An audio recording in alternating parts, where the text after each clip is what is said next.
Hello everyone, আসসালামু আলাইকুম। Summer special একটি ড্রিঙ্ক নিয়ে হাজির হয়েছি, শরবতে মোহাব্বত। এই শরবতের দেখা মিলে প্রথমে ইন্ডিয়া, তারপর বাংলাদেশে শুরু হয়ে যায় ধুমাধুম এটার রেসিপি। তা আজকে আমি এটা ট্রাই করে দেখলাম, খুবই অসাধারণ লাগে। রেসিপিটা শুরু করে দিলাম। আর প্রথমেই নিয়েছি 1 কাপ পরিমাণ তরমুজ, একদম ছোট ছোট কিউব করে কেটে নিয়েছি। আমি আরও নিয়েছি মধু 1/4 কাপ পরিমাণ। আপনারা ইচ্ছে করলে মধুর পরিবর্তে চিনিও ইউজ করতে পারেন। আরও নিয়েছি রুয়াবজা বা রোজ সিরাপ। তারপর আমাদের লাগছে দুধ, যেটা মেন উপকরণ। এটা আমি ফুল ফ্যাট মিল্ক নিয়েছি, এখানে 1.5 লিটার পরিমাণ আছে। আমি সম্পূর্ণ ইউজ করব না, 1 লিটার মতো ইউজ করব। তো প্রথমেই একটি বোলের মধ্যে আমি দুধটা ঢেলে নিচ্ছি। আর দুধটা দেখতেই পাচ্ছেন কতটা ঘন। এটা আমার ফ্রিজে ছিল, কোনো জাল করা দুধ না, ঠান্ডা ঠান্ডা দুধটা নিয়েছি।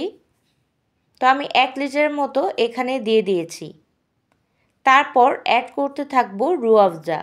এটা আপনারা পরিমাণ মতো দিয়ে নেবেন, এটা বলার কিছু নেই। যতক্ষণ না পর্যন্ত সুন্দর একটি কালার চলে আসবে ততক্ষণ পর্যন্ত আমি এটা দিয়েই যাব। ভালো মতো দিতে থাকবো আর মিশিয়ে নিব। শরবতের কালারটা কেমন রাখবেন আর রুয়াবজা কতটুকু ইউজ করবেন এটা একান্তই আপনাদের উপর নির্ভর করে। আমি আরও একটু দিয়ে কালারটা একটু গাঢ় করে নিচ্ছি। তো কালার চলে আসছে। এখন আমি 1 কাপ তরমুজ এখানে অ্যাড করে দিলাম।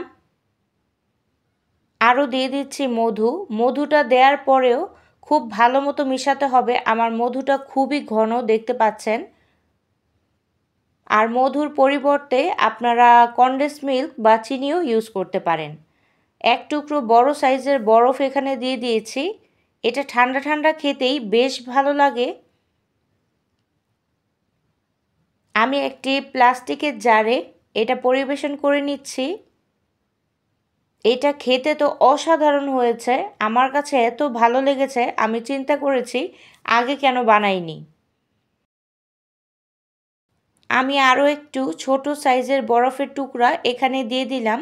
আর উপর থেকে গার্নিশের জন্য একটু তরমুজের কুচিটা অ্যাড করে দিলাম। গার্নিশটা আপনারা ইচ্ছে অনুযায়ী করবেন। ব্যাস তৈরি হয়ে গেল ঝটপট অল্প সময়ে শরবতে মোহাব্বত। এটা গরমে ঠান্ডা ঠান্ডা খেয়ে দেখবেন, একবারে মুখে লেগে থাকার মতো স্বাদ পাবেন, গ্যারান্টি দিয়ে বলছি। তো আজ এ পর্যন্তই। ভালো থাকবেন সবাই। আল্লাহ হাফেজ।